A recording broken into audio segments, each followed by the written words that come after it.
Okay, thank you so much everyone for joining in. Good evening, everyone, and welcome to the International Women's Day 2026 workshop organized by Women Ascension in partnership with Entrepreneurship Ecola. My name is Tahmina Dawari, and I'm honored to serve as your moderator for today's session. I work as an executive assistant at Women Ascension, and now let's begin with today's workshop. Today's workshop brings together two interconnected conversations that are essential for building inclusive and equitable societies. Both sessions will be facilitated by Mr. Andrew, a leader in youth policy engagement and social justice advocacy.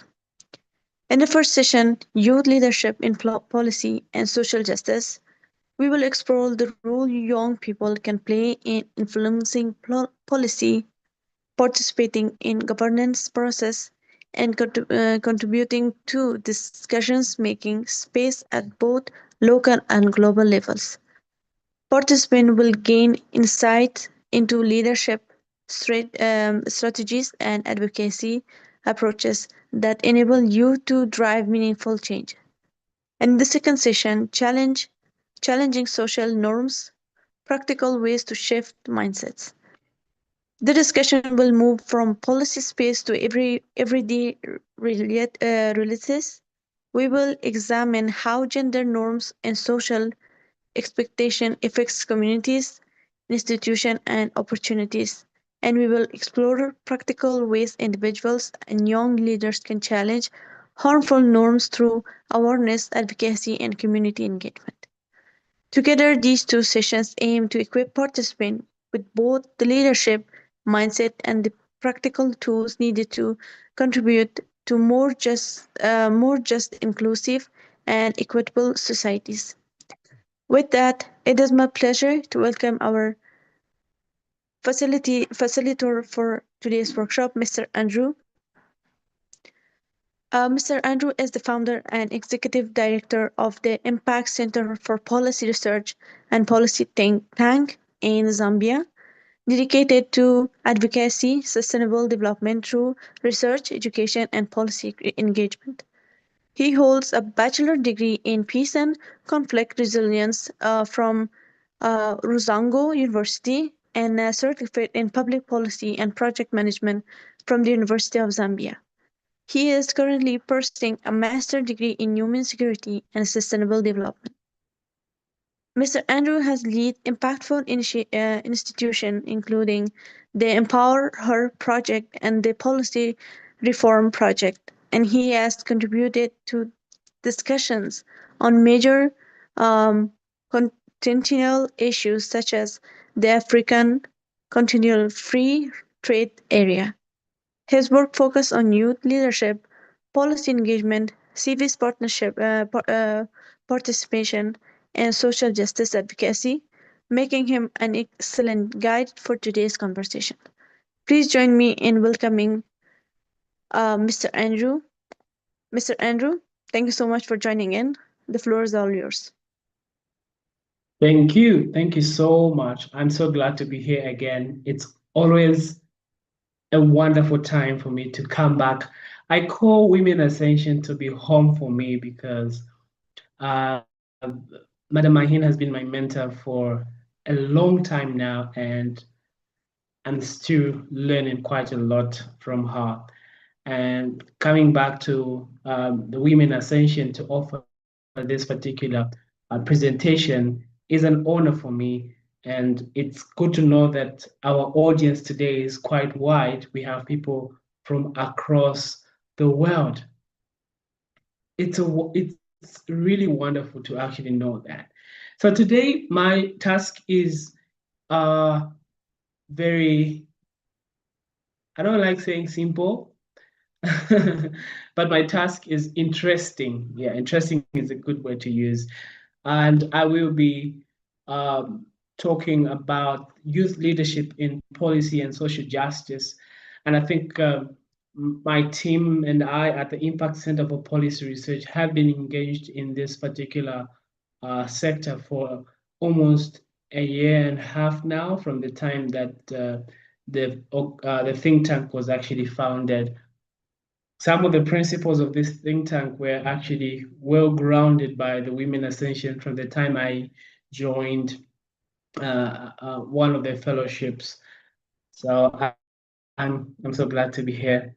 Okay, so today is the day we've all been waiting for, and we are going to look at the youth leadership, policy, social justice.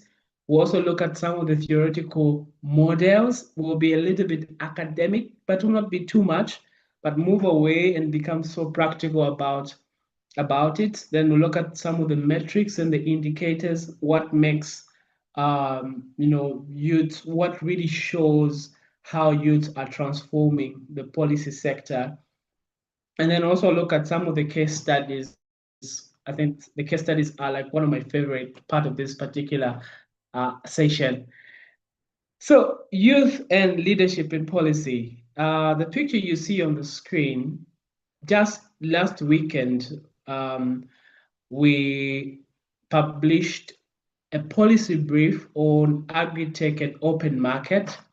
This particular policy brief was published by our think tank, the Impact Center for Policy Research, and we're so glad to do this.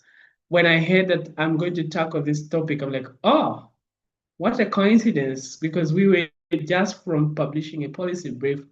We are a young think tank, a youth-led think tank, and I'll be sharing with you some nuggets on some of the innovative and creative ways us young people can become in order for us to be in the policy sector and just show ourselves out there. So looking at the youth leadership, okay, let me just, okay. So first of all, we are going to look at, of course, some definition of youth leadership in policy and social justice. We need to understand what is this youth leadership and policy aspect. Just give me a second. I may mute my phone. Okay. Yeah. So youth leadership and in policy and social justice actually refers to the active participation of young people in shaping public policies. Let's understand that. Active participation, okay? Not just participation, but being active in participation. I remember at some of the workshop I was attending, effective communication training, we were learning about listening and active listening. They are two different things. But in this case, we are looking at participation and active participation. To deepen your understanding, we are looking at active, like how best can young people be involved? When we talk about, I am, all of you here are participating in this particular workshop. But when I ask a question, some of you raise your hands. Now that's the difference. Those that are raising their hands are actively participating. And those that are listening may be listening to understand, of course, but are not actively participating. I'm just trying to give an example so you can get to understand. And so active participation of young people in shaping. I see someone has raised their hand. Interestingly, yes, you are actively participating. But what I'm saying is, this definition refers to active participation of young people in shaping public policies, advocating for social equity, and promoting inclusive governance. I know it might sound a bit broad, but active participation in shaping public policies, advocating for social equity, and promoting inclusive governance. Now, young leaders actually play a very important role in influencing political institutions. We'll talk about this. How do young people do this? Addressing social inequalities, we'll talk about this. And advocating for human rights, very important. I think all of you here, and I know you may understand what human rights are, right? Okay, human rights being rights that everyone is entitled to have by virtue of one being a human being. So now that I know that we are coming from across the world, could you please type your country in the chat? Could you please type your country in the chat? Let me see. Let me see the people that we have. Pakistan, Bangladesh, Afghanistan, Cameroon, Malaysia, Afghanistan, Uganda. Uganda, how is Museveni there? Pakistan, amazing. India, wow. South Africa, amazing. I'll just close here. Pakistan, Afghanistan, Nigeria, our Tinubu people there. I see you. Cameroon, Zimbabwe. Yeah, my neighboring country here. Nigeria again. Keep on typing in the chat. It's wonderful to know that we come from different parts of the world. And so the reason why I asked the question is to let you know that globally, youths constitute a significant demographic group. So we are here, and most of us are probably youths. We are strongly representing our countries. And in most of the countries, the highest population are young people, are the youths. And so this means that we need to be at the center of everything as young people. But how do we be at the center of everything? At the center of public policy, at the center of decision making, at the center of inclusive governance, and all those kind of things. Now, the importance of leadership in policy, of course, the first thing is youths being the growing demographic. I think I've talked about this, like over half of the world's population is under the age of 30. You may want to dispute this with me, but I think that is true. Many organizations have written about this. There's a study that has been taken. You go to the statistics office in your country, you get this data, and you will definitely find this information. Rise in youth activism, very important. The recent years, we've seen unprecedented youth-led movements. For example, Impact Center for Policy Research, this is a youth-led movement. It is led by us, the young people. I don't think we have anyone that's over the age of 28. All of us are below that. And so being below the age of 28 means that we are young people, and many other organizations that have, risen to, in the activism sector or world. And so the potential for change is where we've seen youths often are, okay, I'm sorry for the background noise. So most of the youths in the world, okay, we have the potential for change due to certain interests that are coming up, due to certain things that are changing in the world. We as young people want to be at the center of everything because we have the interest to change our society. And also we see the UN and we also have like a global recognition. We look at the international agendas like the SDGs, you look at the UN Youth 2030 agenda or strategy. You look at your in my country, Zambia, we have the youth policy, we have the national policies that help, and some of them that get to recognize young people. And so nothing about us without us. You are trying to engage young people, you need to involve them. You are talking about young people, you need to involve them. I was having a discussion with one of my colleagues, and we were saying, you see, this is a mission Ministry of Youth in our country, do we have young people that are board of directors under the Ministry of Youth? Because certain decisions that are being made, could you please give me a second? I'm sorry.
All right. Okay. Sorry for that.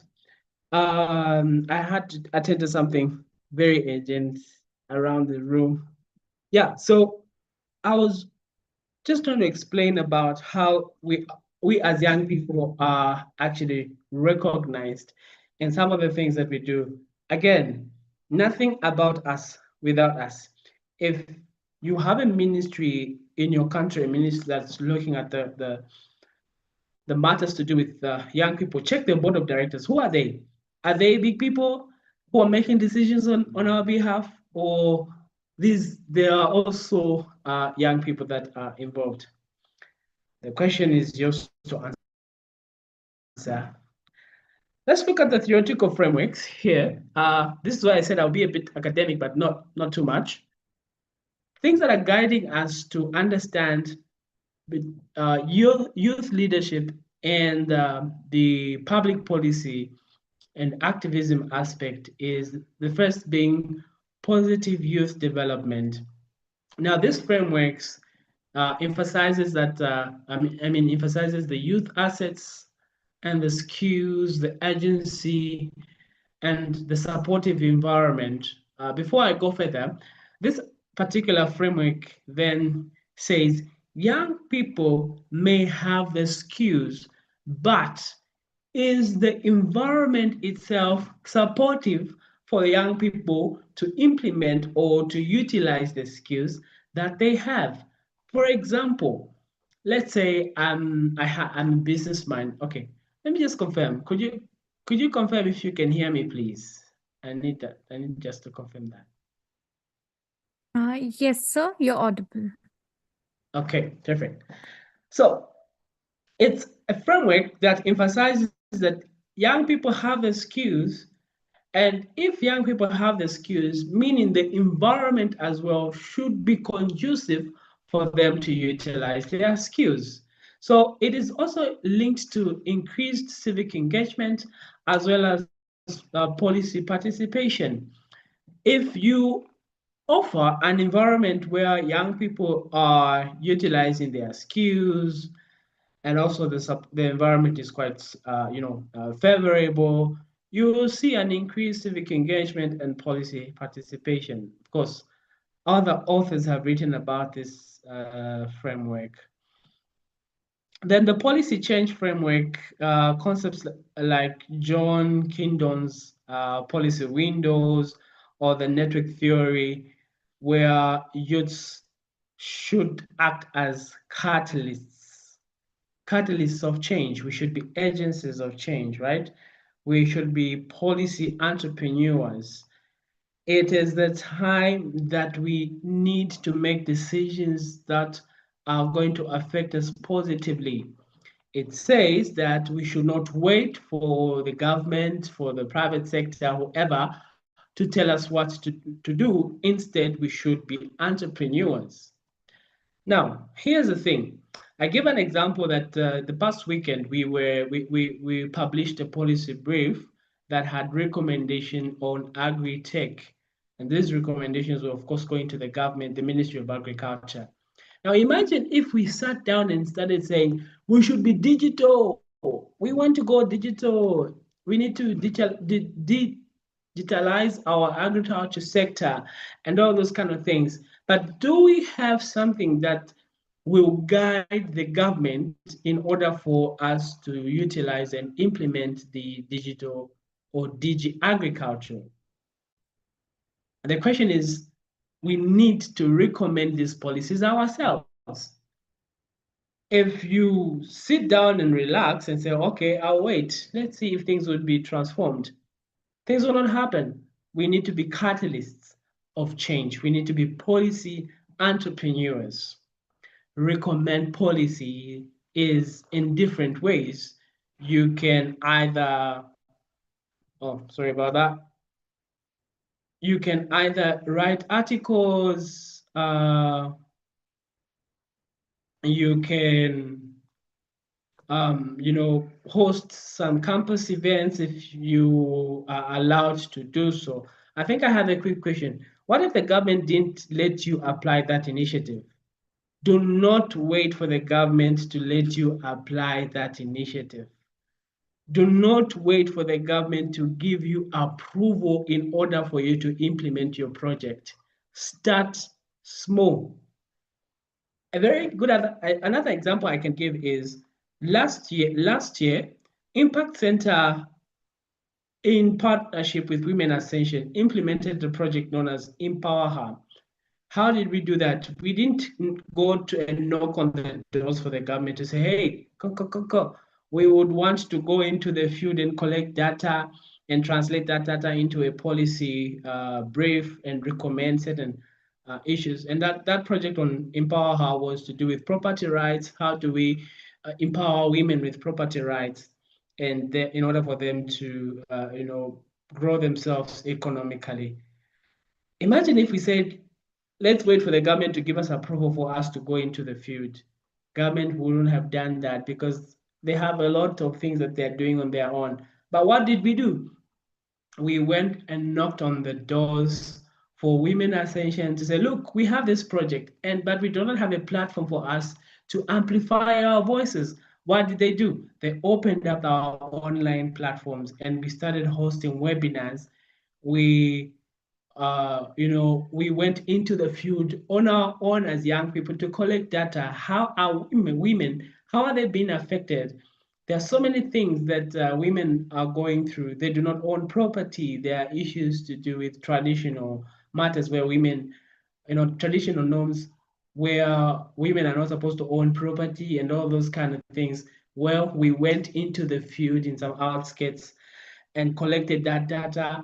We went to the ministry, we went to the gender division under the office of the president and said, look, this is what we found in the field.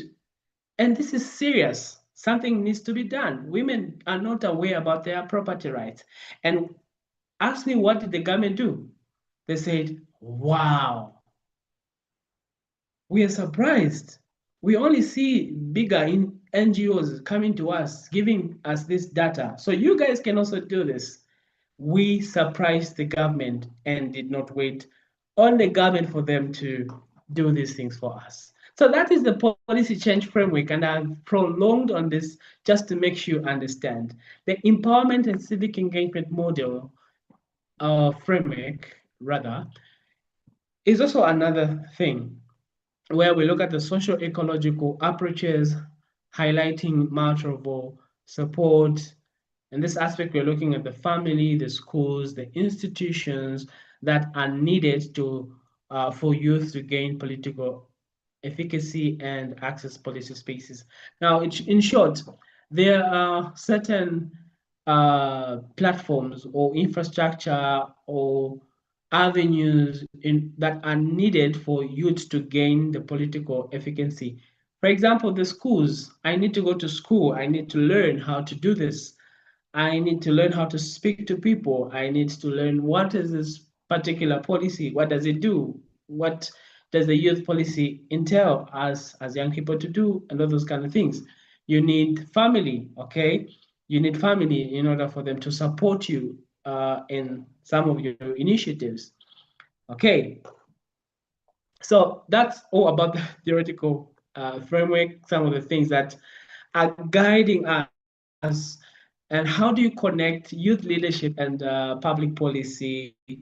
How do you bring them together? And then you also look at the social justice. So there are so many frameworks, but I decided to choose on these three because they are quite particular and related to our topic today.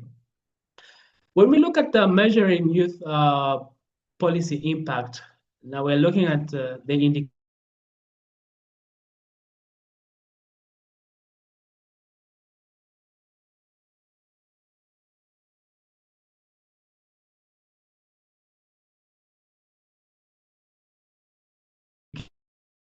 right? How do we measure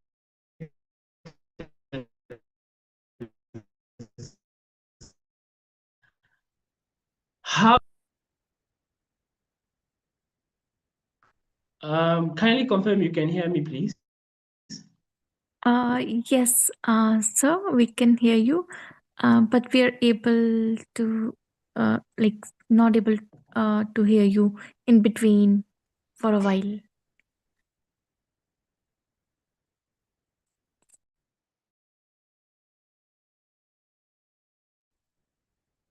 I guess there's some internet issue from speaker side. He's fixing it. Till that, thank Okay, you how for about your now? patience. Can Yes, you hear me? perfect. Yes, perfect. All right, thank you. I don't know where you lost me, but I hope you heard me very well on the theoretical frameworks. But Yes, now it we're was for looking at the quite measuring. seconds only. You can proceed. Okay, so measuring youth policy impact. Here we're looking at the indicators, right? What is that thing that helps us to say, well, we've hit the nail, well, we've done it. And that's what we're going to look at. Now, one of the things are the policy outcomes where youth influencing laws and budgets. Okay, at some point uh, in my country, I think last year, the government amended the constitution by having a particular percentage of young people becoming members of parliament. Apart from that, we also had an increased percentage of women becoming members of parliament. Apart from that, we also saw an increase in percentage of having, not even an increase in percentage, I think we don't have that. We had an introduction of people with disabilities to becoming members of parliament in Zambia. That is a wow for us because that has never happened. And now here we are today by having, that particular constitution being amended. Now, here's the key thing. Youth influencing the law. What happened? Many youths were writing, you know, articles. Many youths were knocking on the doors for the policymakers to say, look, we want these things to change. We want to be represented in parliament. And so the indication that the constitution has been amended and we have an increased percentage of young people being represented in parliament, that's a yes. That's a thumbs up because we have seen, and that's an indication. It's measurable because it has been put on paper, and Zambia is going towards elections right now, and then we'll be voting. We'll see an increased numbers of young people being on the ballot paper. If I were you, I would be clapping in the chat box right now. The next thing is the institutional change, where we see youth inclusion in institutions.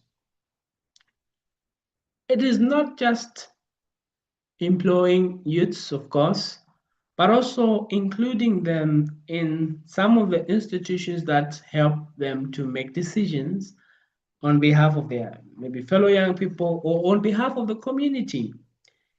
The youths and the women, when we see them being included in these institutions, then just know that that is a youth policy impact because then they are strategically placed in institutions for them to make decisions that will affect the society at large.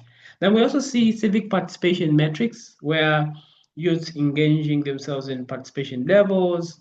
Then we also see the perception and discourse shifts where changing attitude and changing of attitude towards youth.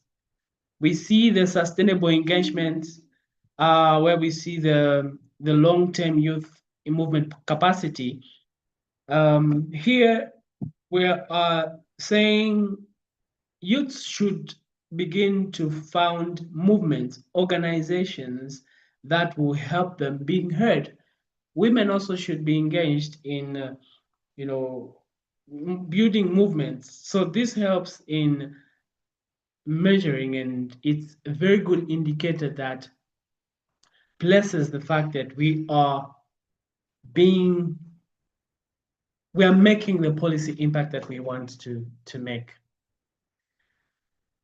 Very good examples. Those that are, how many are Nigerians here? You can raise your hand. Nigerians, where are you, my friends? Please raise your hand. Okay. So does any one of you know, what do you know about answers? What do you know about the answers? You can unmute your mic. Ayolowa. Please unmute your mic.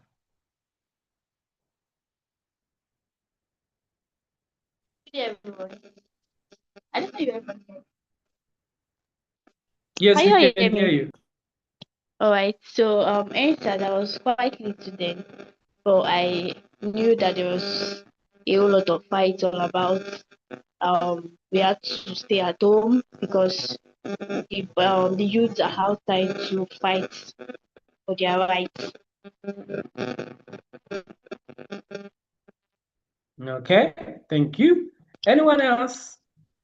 Thanks, Ayola. Anyone else from Nigeria? If you could give us a highlight about the answers. I think this was one of the biggest campaigns I've ever known in Africa. Of course, apart from the boycotts of South Africa during the colonial times, but I'm talking about the 21st century. Okay. All right. So I'll go on.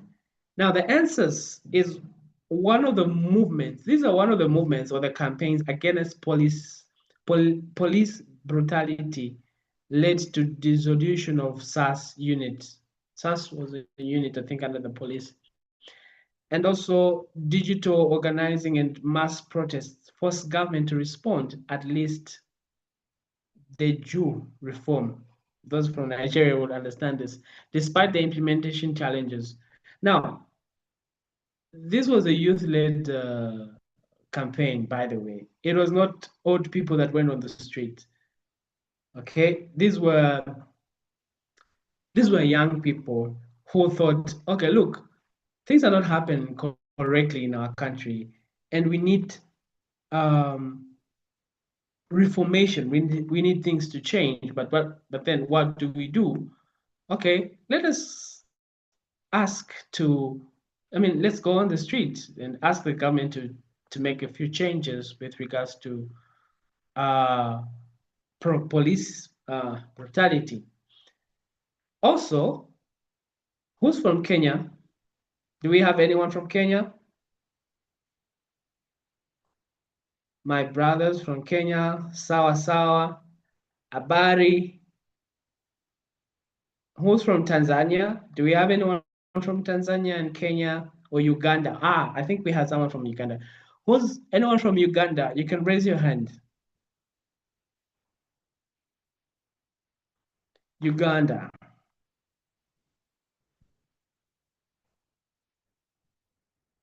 Okay, due to time. The finance bill in 2024, this was also a big thing.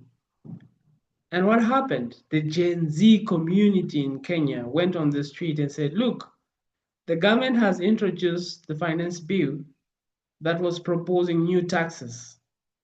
Okay? New taxes on many things. I think I read about the finance bill in Kenya and why young people were against that. There were so many taxes on so many products.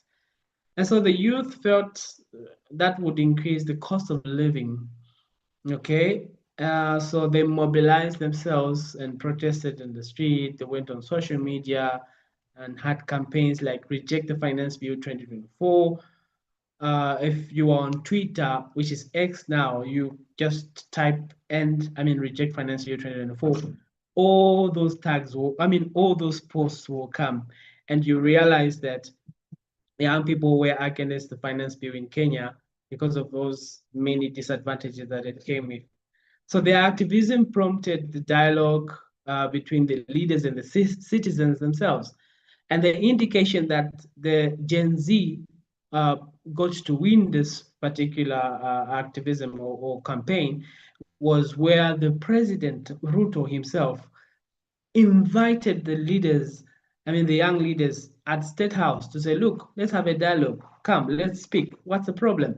That is an indication that their voice was heard at that time. So there are so many other examples. Before I go to my next slide, in your country, you probably know a campaign that was formed by young people against a particular social issue, a particular thing that affected social justice in your country. Is there anyone that's able to share with us that experience? You can just raise your hand and then be able to share with us. Either from Africa, outside Africa, you can raise your hand.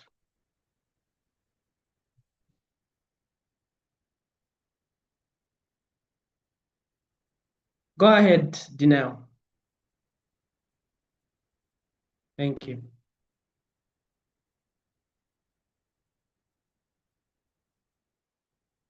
Dinell, I saw your hand was raised.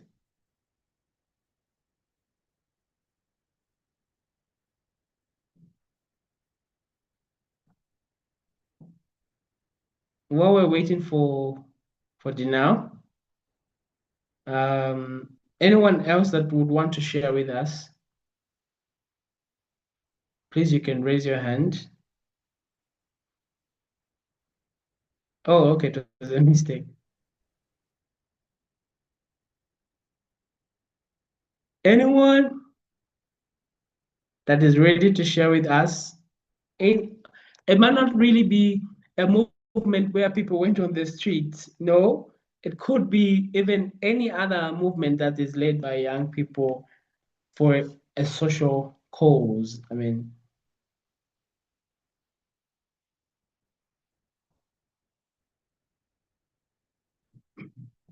Okay, my question here is, does anyone want to give us their experience on one of the movements that were led by young people and had achieved something at the end of the day as a result of their campaign?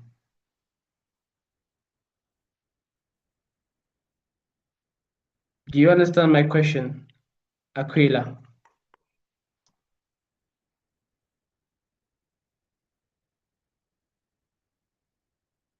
You can give an example of any campaign or movement that was led by young people to campaign.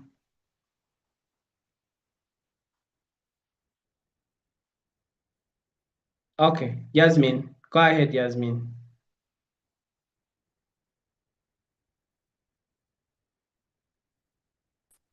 You can Okay, unmute thank your you mic. for giving me the chance. Do you hear me? Yes. Okay. So there was not a special campaign, but there was an advocacy through social media that we Afghans had for a girl who was arrested by the Taliban. She was just an taekwondo tutor training other girls taekwondo hiddenly in a gym because the Taliban do not allow Afghan girls to do sports. But she like did it hiddenly to empower other girls as herself. So while the Taliban understood this, they arrested her and like put her in prison. So we all, as Afghan, especially women, stood with her and advocated for her. And finally, she was sent to court and released from the prison.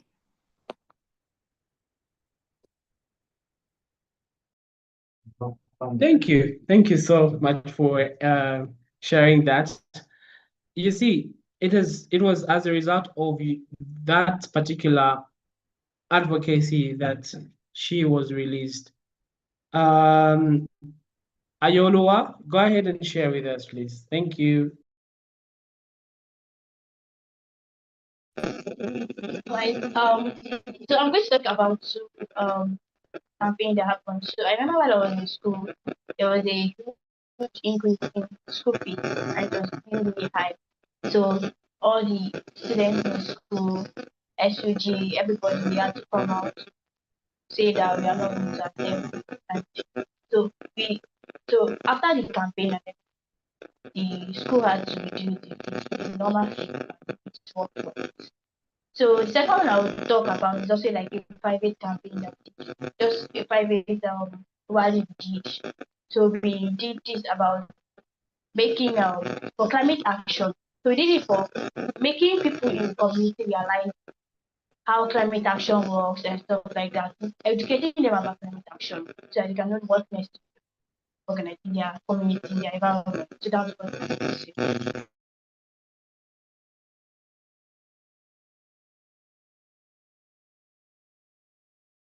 Amazing. Thank you. Thank you for sharing. I really appreciate that. Okay, so I'll move on. So sometimes deliberately, I don't move on to my next slide until I have a few people to participate. It's a workshop, so I would love every one of you to feel free to share with us some of your experience.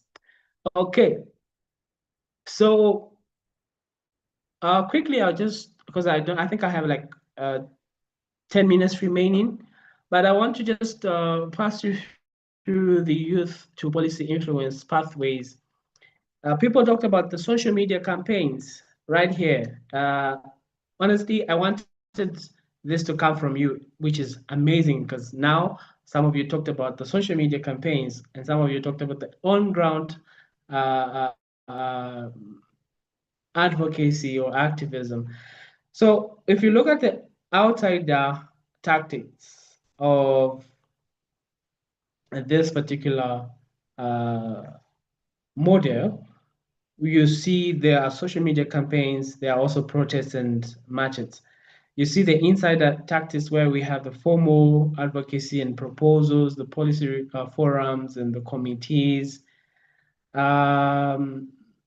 Please let me know after this call or after this slide what you would go for. Would you go for the outsider tactics or you'd go for the inside tactics? And also we have the youth representation in institutionalized, and then the policy change itself. So it's a process, right? Where we have the youth leadership movement or the youth-led movements. And then from there, we have the strategies.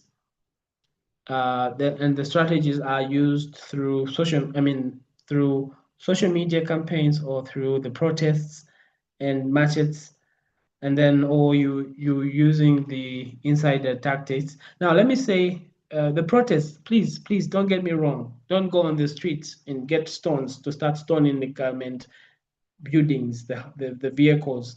You can have so many, you can do so, there are so many ways of protesting. You just go even and sit under the tree of a government building. You just sit there and let them know, look, we're going through this and we are just sitting peacefully. But of course, you have to use the right channels, right to the government, to the police to say you're about to have this protest so that they give you approval before you find yourself in trouble. Don't go beating people around. We are peacemakers. We build peace and we do things in a peaceful manner. Okay, so where are you? Are you on the outsider part or you are in the insider part? Or you are like me who writes a lot of policy briefs, policy recommendations. Maybe you are an insider, you write articles, you host events, policy or leadership forums. Where are you? Are you on the, you can type that in the chat. You don't need to raise your hand this time. And so it is as a result of your tactics that there is now youth representation in parliament and all those kind of things. Let me check what's in the chat. Okay, are you insider or outsider?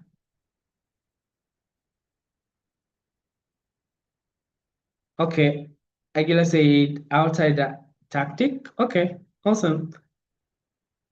Do we also have the insider? Uh-huh. Aquila says outsider. Anyone from the insider? You can put that in the chat. As a result of the policy change, we now see the impact, which is the social justice outcome.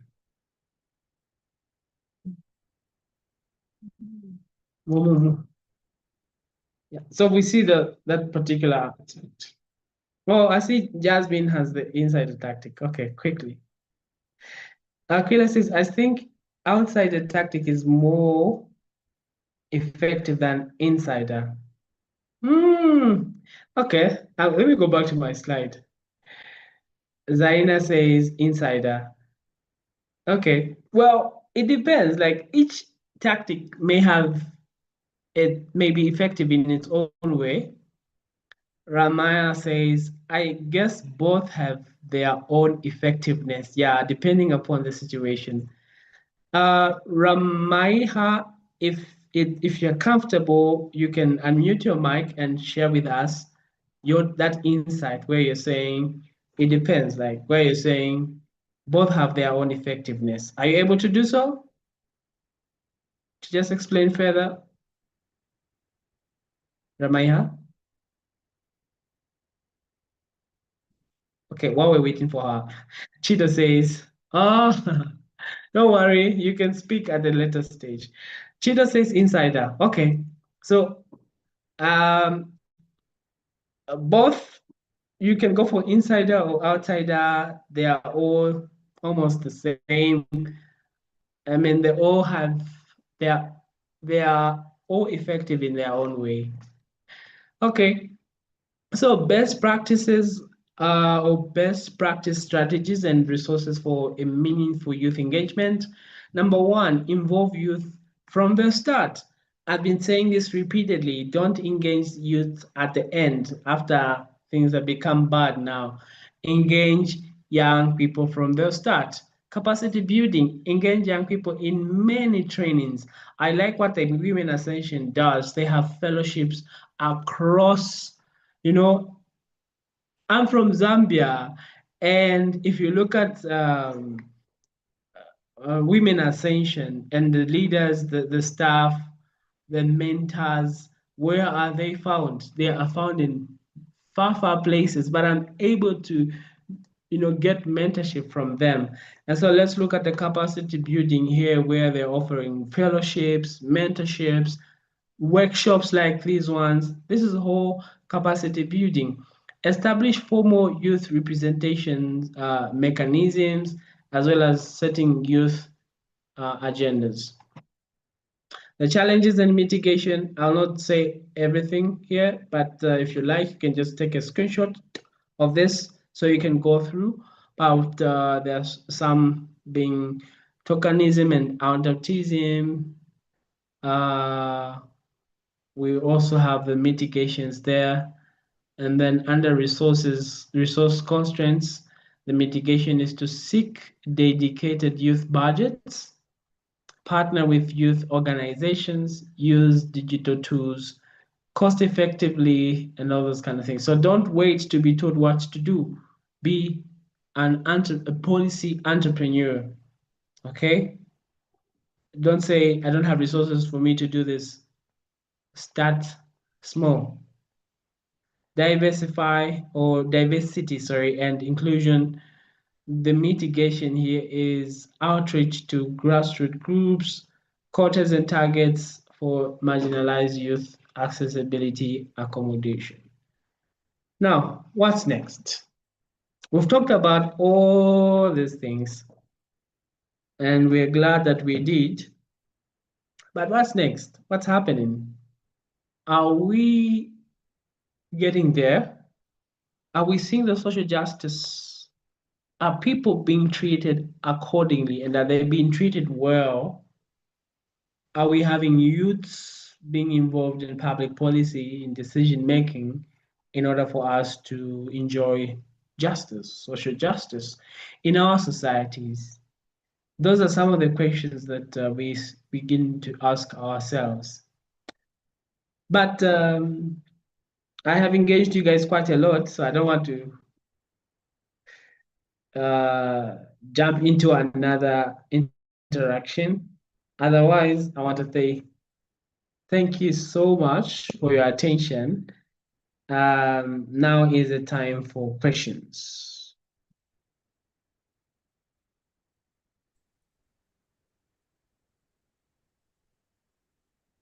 Thank you, Thank you so much, Miss Andrew, for this powerful and insightful session. We will now move into the question and answer segment. Participants joining through Zoom may raise their hands or submit questions in the chat box, and we will take a few of the questions and also from the YouTube audience. Please keep your questions short and clear so that we can give space for more participants to address their questions.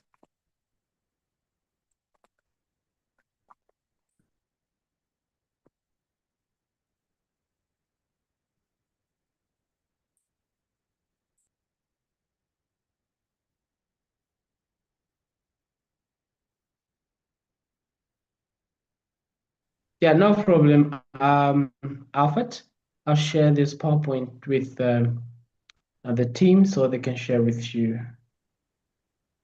Hi, Andrew. Andrew, that's conversation. I was going through all the chat box, the people point of view, their fears and everything. It's a quite beautiful presentation in which everybody really opened up. Now my question is this, Andrew, not just from you, but everybody, to understand this as well, that if we want to have change and better good, it's not always comfortable. Sometimes it's threatening as well. But if we are very much sure about what we need, we are sure about injustice, how are we going to actually form a group or voice it up so that the injustice keeps highlighted and we bring in same school of thoughts under one umbrella and keep voicing up for that particular cause, because eventually someone has to start and eventually someone has to lead, eventually someone has to fill the gap. What would you advise them, Andrew, over this? All right, thank you. That's a very good question. You know, some environments are not really favorable. Some are dangerous. Some are threatening.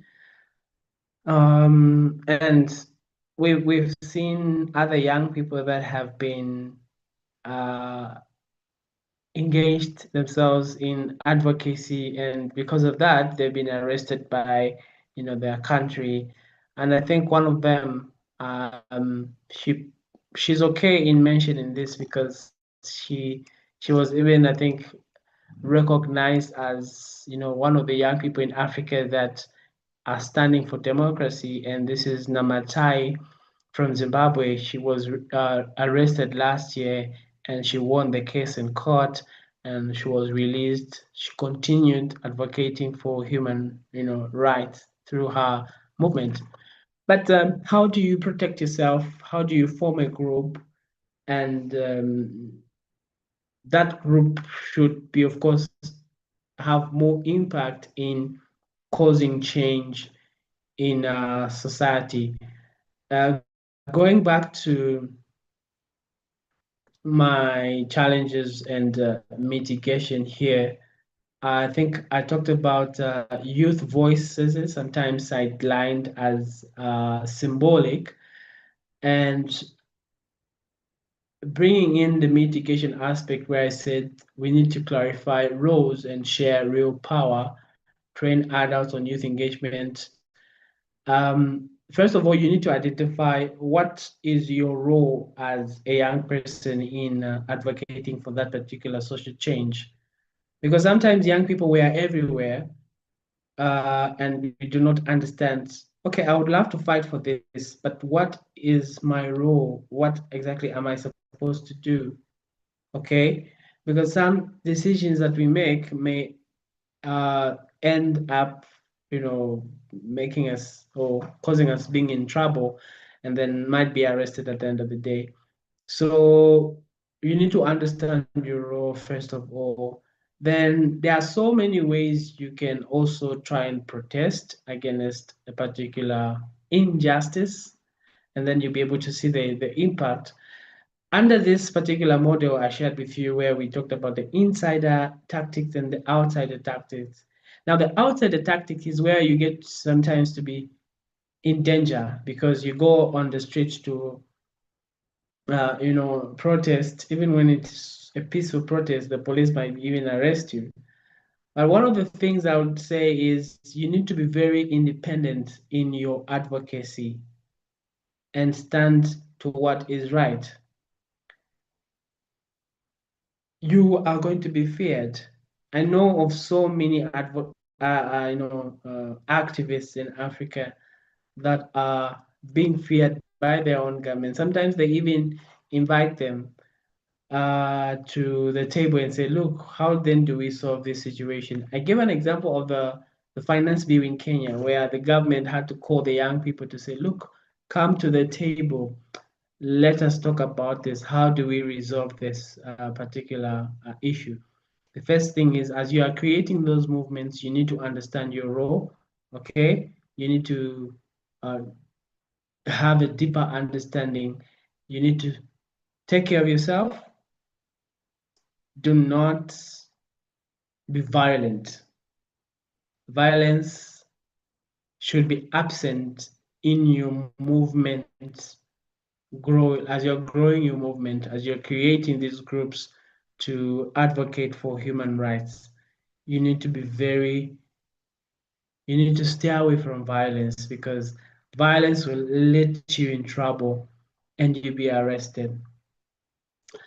So I'm more on the insider tactics, because I write a lot of articles and recommend policies to the government to say, look, do this, because this is what you've done is not correct.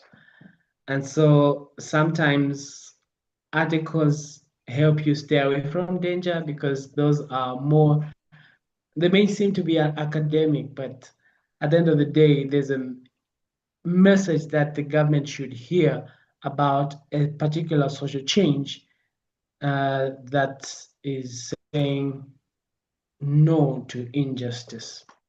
So there's so many ways you can do this, but these are some of the nuggets that I thought I should share with you. Thank you so much, Dr. Maggie, for your question. Thank you, Andrew. And I totally agree with one thing, that we always have to work efficiently and with smartness rather than showing our emotion first, because we tend to do more mistakes and we become more vulnerable. So I agree with the point that through voicing up, to documentation, to writing, and if there is a danger, it's not necessary to put yourself in front, but keep voicing up. one way or another. When people see the responses, sometimes you feel like you are at vulnerable stage, but in the end, they are at that stage that they take action on the basis of the response. It goes with everyone around the region, any problem. So if you stay quiet, just show reaction and just set away and continue with your life, you will never get a change. So thank you, Andrew, for this. Andrew, Ms. Kani will read you a lot of questions. Dear Kandeep, over to you. Thank you, ma'am. So we have few questions in the chat box. The first one is from Miss Doth. She's asking, according to the slide, youth movements can influence policy through strategies like protests, social media campaign, and participation in policy reforms. In the case of Afghanistan, where many of these spaces are restricted, especially for girls, how can young people still find ways to build leadership and eventually influence social change?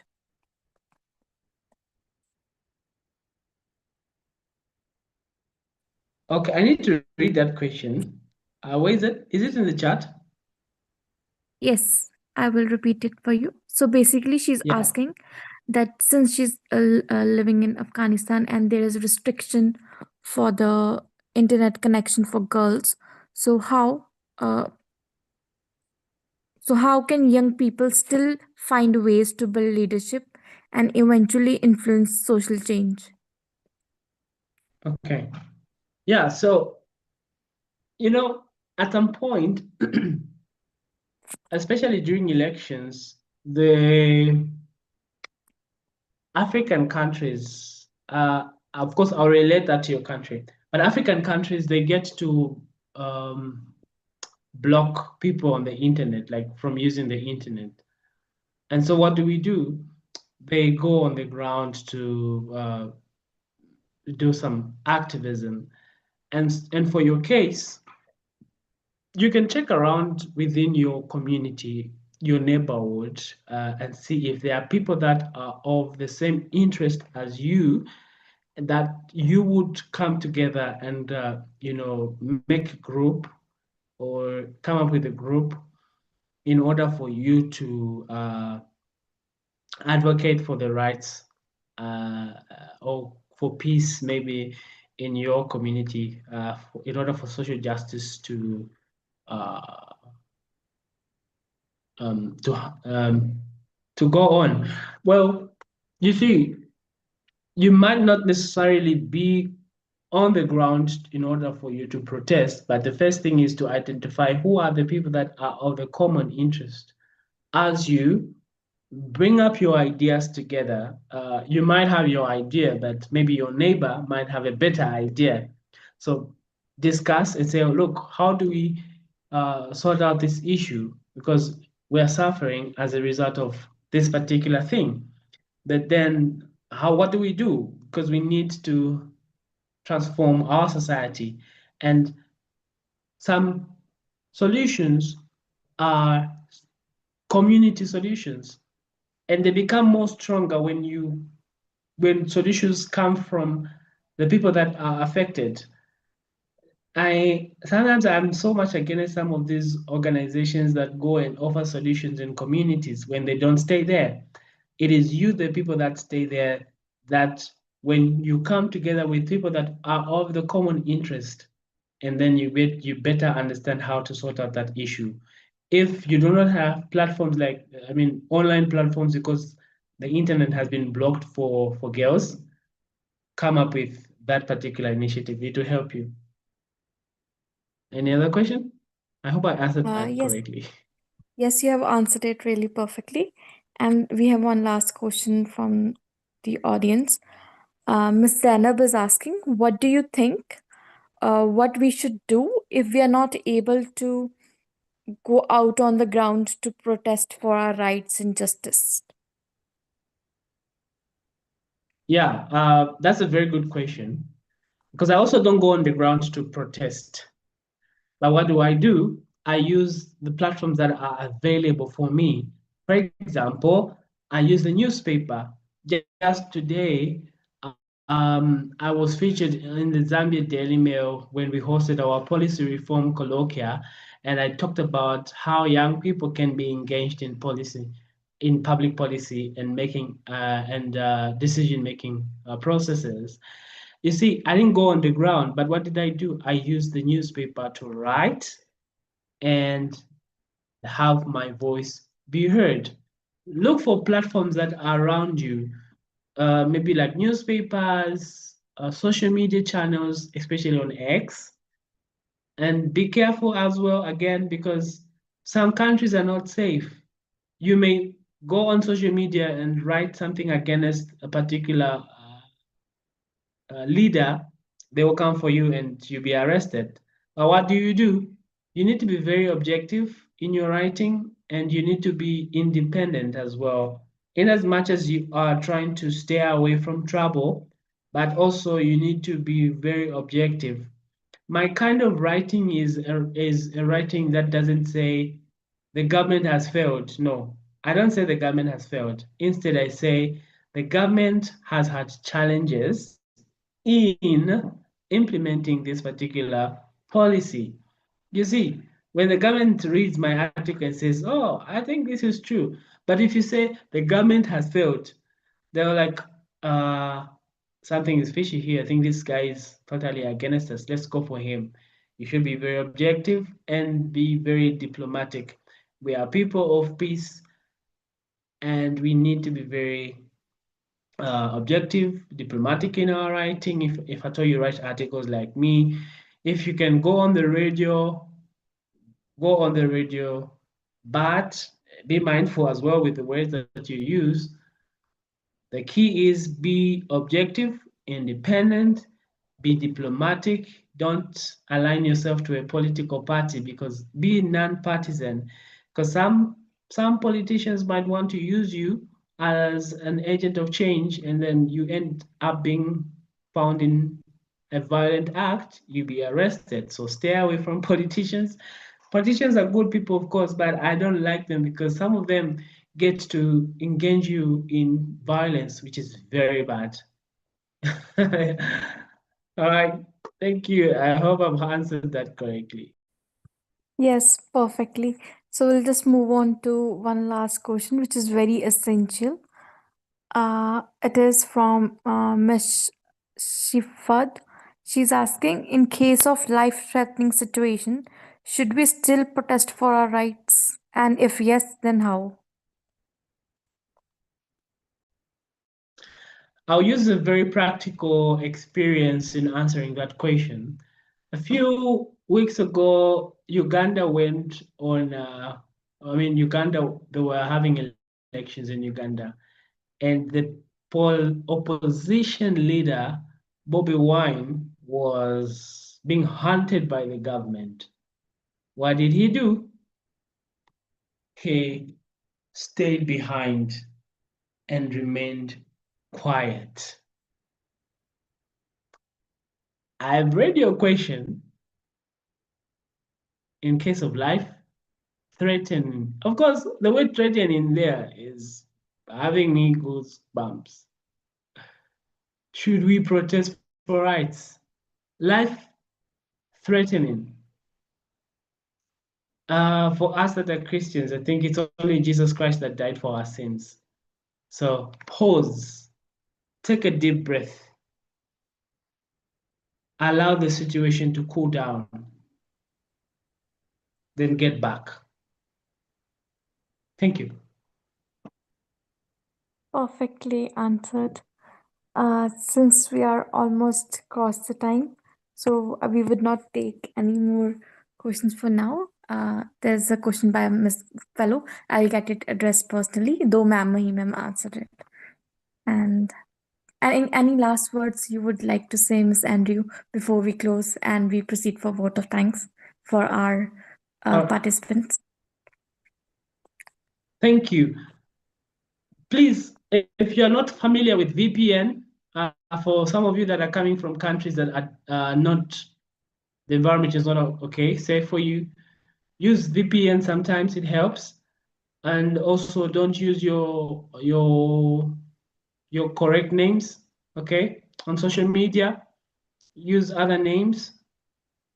For example, if you are a protester, you're an activist, and you are saying, my name is Andrew, use a different name that people don't know, anonymous, so that people don't follow you. Otherwise, thank you so much. This has really been an interesting time for me.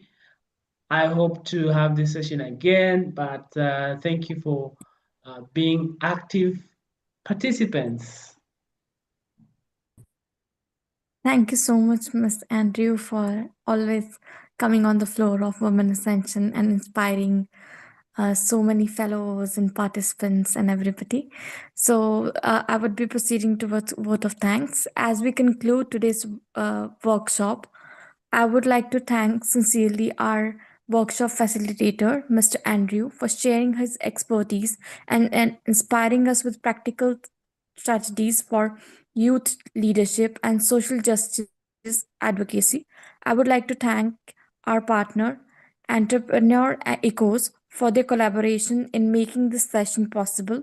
And most importantly, thank you to all the participants who have joined us today from different regions of the world. Your engagement demonstrates that the power of youth and community leaders in shaping is a more than just an inclusive future. Let us continue to advance the goals of Nations Sustainable Development Goals, particularly gender equality, reduced inequalities, and peace and justice and strong institutions. On the behalf of Women Ascension, we wish you a meaningful International Women's Day 2026. Thank you, everyone. We will look forward to see you in the future sessions for future programs. Thank you once again. And thank you, Mr. Andrew, for always coming on this platform with us, with Women Ascension, and guiding everybody in a very beautiful way, and so that the participants are also cannot keep themselves from interacting with you. Thank you a lot.